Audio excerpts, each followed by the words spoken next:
Okay, hi everyone. Jenny, this is for you. This is when I show you how I cook the ground beef in the stack cooker. And while that's doing that, I'm going to show you the Quick Chef, which is one of my favorite items.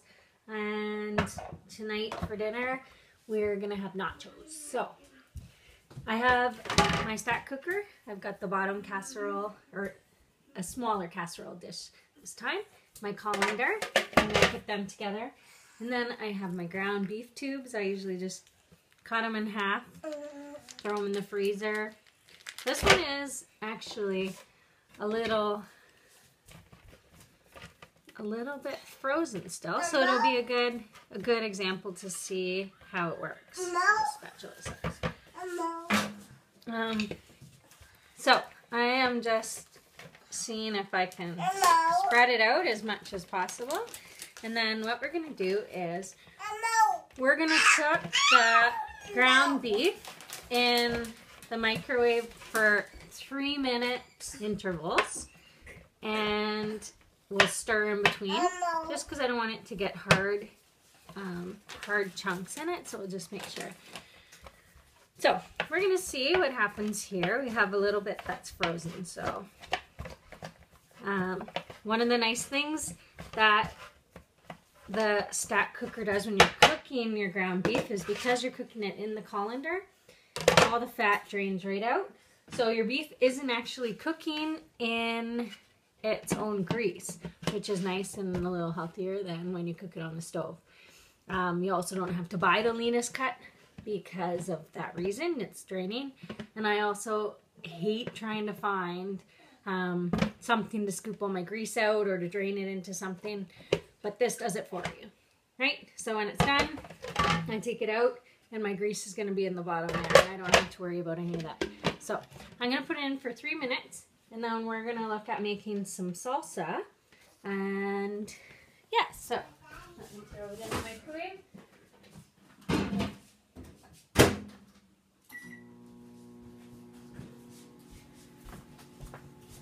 Okay, so this is the Quick Chef. I love it.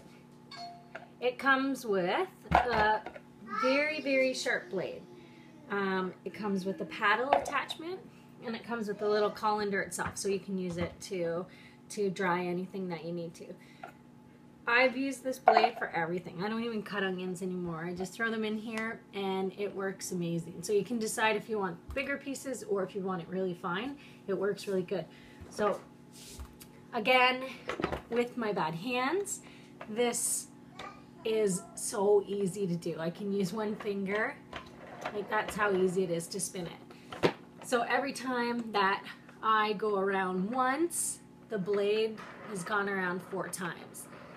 So I'm going to throw in my onion for you to see. I've just cut it in half. I peeled it. It's ready to go. So I'm throwing it in, and then see if I can raise it up a little for you to pull it back. So then let's see if I can show it this way.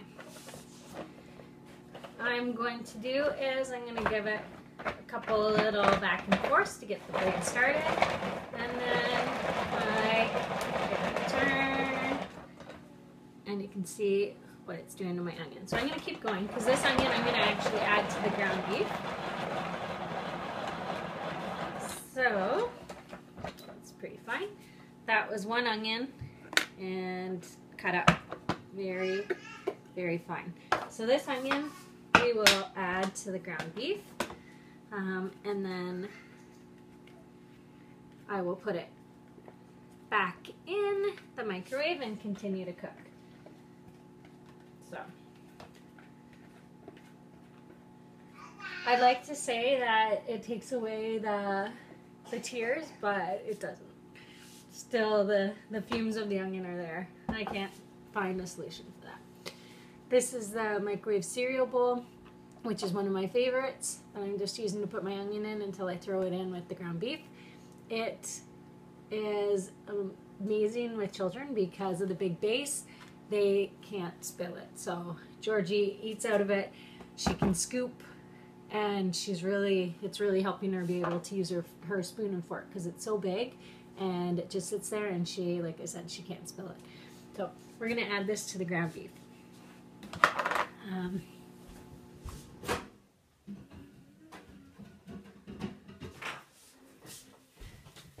This was our first 3 minutes, so you always open it and let the steam go away from you.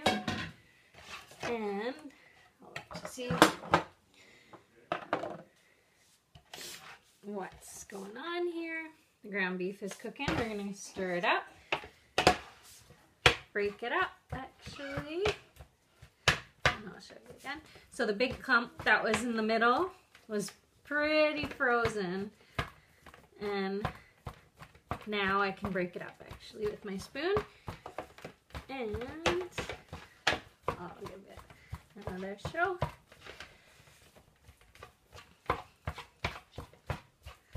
So I'm gonna put it in for another 3 minutes.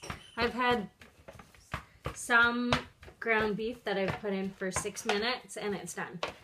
And I'm pretty picky about my meat, making sure that it's not raw or still any red or pink left in it. So this here, I'll show you now that I broke it up.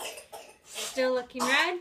So we are gonna throw it back in the microwave for another 3 minutes. And this time actually I'm gonna add my onion just to give it a little bit of flavor. And since it's draining on its own, the meat will be ready when we're done here. So, okay, so I stirred it up and throw it back in the oven or the microwave for 3 more minutes.